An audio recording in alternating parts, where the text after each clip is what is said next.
my friends, and welcome to House of L. Today we're going to touch on more of the tariff ad saga, what the new developments are, whether they're a good idea, and what that means for the US-Canada relationship as a whole. Before we get into it all, though, if I could quickly ask you to like this video, and if you enjoy the content, to subscribe, as it would really help with growing this channel and getting those 50,000 subscribers by Christmas. So let's just quickly recap. In October 2025, Ontario launched a TV advertising campaign in the US featuring an edited version of a 1987 speech by Ronald Reagan, which warned against high tariffs and trade wars. The ad was aimed at US audiences and positioned as a critique of Trump-era tariff policy. Ford later acknowledged his government has spent about 75 million Canadian dollars on the campaign. Trump responded by calling the ad a fraudulent misrepresentation of Reagan's views, accusing Canada of meddling in US affairs, and announcing a 10% increase in US tariffs on Canadian goods above current levels. He also suspended trade talks with Canada completely, calling the ad a hostile act. Now, in a past video, we discussed whether this was a good idea or a bad idea, whether the ad worked or didn't work, and we talked quite a bit about how, in my view, if we want to assess whether tariffs are the way forward, we actually need academic research. And then we looked at some of that, and we all agreed that the general population probably won't care about it. But today I saw an address from British Columbia Premier David Eby saying they're ready to go ahead with their own anti-tariff ads despite Trump's blow-up over Ontario's. I thought, wait, what? Does Mark Carney even know about this? Is this a coordinated effort here? Or is every province now going a little bit rogue and everyone's chipping in while the situation amounts to utter chaos? Let's see what he has to say. First of all, let me say that I support unambiguously Premier Ford's advertisements in the United States. It is absolutely essential that we talk to Americans about the implications of tariffs, about the fact that trade policy in the United States right now is governed not by logic, not by economics, not by relationship, but by something else entirely. And by one individual in the White House. Look, this is a complicated moment. Canada and the US aren't just casual trading partners, they're actual allies too. They share deep institutional ties, economic, cultural, strategic. Millions of jobs depend on that cross-border relationship running smoothly. So when the current president lashes out with a sudden 10% tariff hike on Canadian goods over a television ad, it's kind of hard not to see that as disproportionate or even reckless. The Ontario ad might have been provocative, sure, I think it was, but a measured, policy-oriented response would have been one thing. This was something else entirely. It kind of feels performative, punitive, and definitely deeply destabilizing. And I get it. Some people will say, well, that's just politics. But this kind of decision doesn't just stay in the political arena. It hits workers, businesses, supply chains. It fuels inflation, drives up costs, and makes cooperation harder in a world that's already very much on edge, my friends. Canada didn't launch missiles, they just aired a Reagan quote, literally their own president. Trump's reaction looks less like leadership and more just like retaliation. That's not what a healthy bilateral relationship looks like. And it raises real questions about where power lies, not just in trade negotiations, but in the broader conversation about truth, evidence, and emotion. Because this is essentially about how easy it is to ignore data when it doesn't fit the narrative.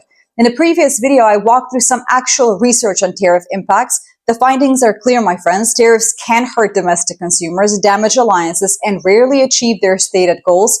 But let's be honest, hardly anyone clicks on a chart or a peer-reviewed study. It's boring. It lacks the drama of a Trump outburst or a slick 30-second political ad. And that's a serious problem in my view.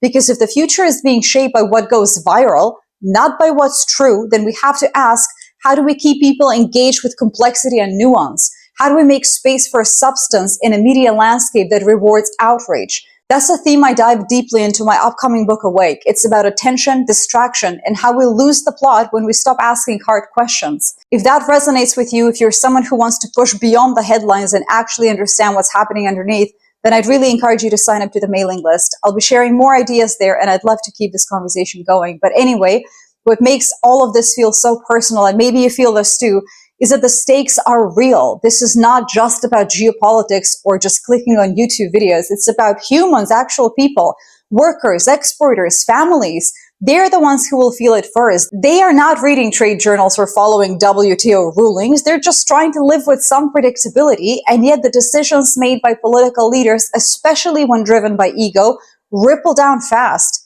It's that disconnect between big policy and everyday life that inspired me to actually write the book Awake in the first place. Ultimately, what's happening right now between Canada and the US and how leaders like Mark Carney respond could shape the tone of North American politics for years, maybe decades.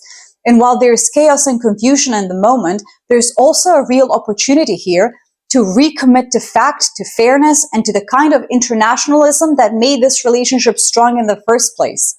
And just when I thought the rhetoric might cool down, Premier Eby drops this, and honestly, it's a powerful, sharp statement that cuts into the core of the issue. Let's take a listen. And the best example that I can give of that is the fact that Russia has better access to the US market right now for softwood than Canada does. So we will continue to work to get the word out about the unfair and absurd treatment of the United States of Canada.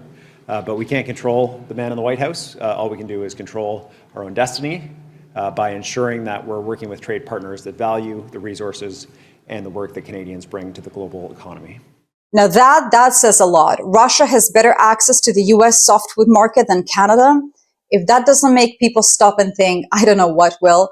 Canada's softwood industry is not just a line on a trade balance sheet. It's thousands of workers, entire regional economies, and a product that has been a part of the cross-border supply chain for decades. If a geopolitical rival like Russia is getting preferential treatment over a democratic ally and a neighbor, something is definitely very clearly broken. But here's what I appreciate in Eby's tone here. He doesn't dwell on the outrage. He pivots to what can be done. There's things that we can control and things that we can't control. Does that remind you of anyone? And that's where diversification comes in. Canada has the resources, it has the talent, it has a global reputation for quality and trustworthiness and politeness. Relying too heavily on a single export partner, even one as large as the US, is no longer a safe strategy. And this moment is a wake-up call. It's a reminder that economic security means building relationships with countries that respect your contribution, not ones that treat you like a political pawn. This is also where Mark Carney's global view is invaluable. He is someone who doesn't just think in terms of quarters or polls. He understands long-term strategy. He spent years at the highest level of international finance and knows how to navigate shifts like this. His focus on sustainable trade, climate-linked investments, and resilient markets, that's exactly what Canada and frankly many countries, the world, definitely need right now. So yes, this moment is frustrating for all of us, but it's also a chance to reimagine what fair, modern, and dignified trade relationships could look like. Canada doesn't need to beg for a seat at the table. It brings the table, the chairs, and the lumber to build more of them. What's especially frustrating here is that the softwood lumber issue is not new. This is a trade dispute that's been simmering for decades, and throughout that time, Canada has played by the rules.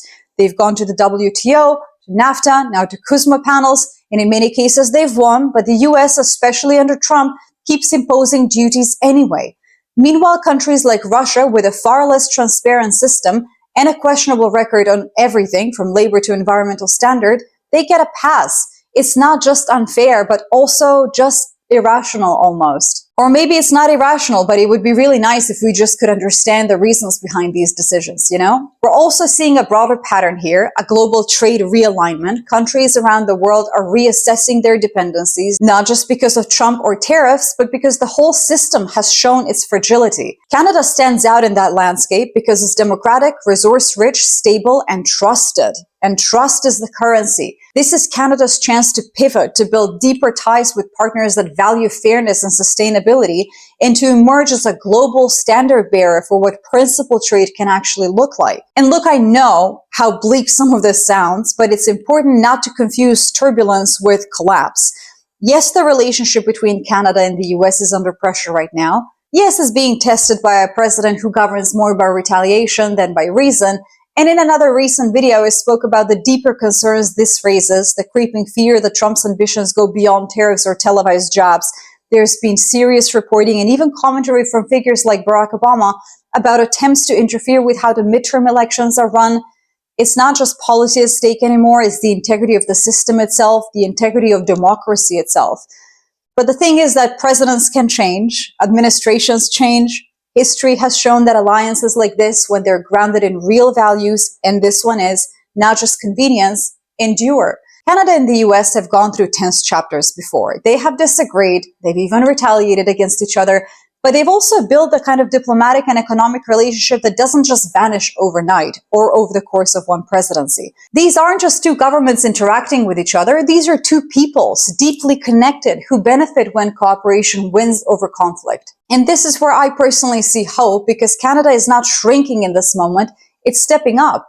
It's asserting its values, reinforcing the importance of fair trade, and refusing to be intimidated by reactionary politics. It's also investing in partnerships and innovation, in long-term future. Leaders like Mark Carney understand this. They're playing the long game, and that matters. We've got a lot of videos on this channel as well, just exploring the different relationships that Canada is presently building with the European Union. Check those out if you're interested. So yes, this moment is messy. I agree, and I completely understand that. But it's also full of possibility. It's a chance to rethink trade relationships, to build coalitions that reflect shared values, and to show that global cooperation doesn't have to be sacrificed on the altar of populism. Canada has leverage, it has vision, and it has integrity. So let me ask you this. Do you think this relationship between Canada and the US can fully recover after another Trump presidency, or will this period leave permanent scars? I'd love to hear how all of this looks from your side of the border, wherever that is. Drop a comment and let's talk.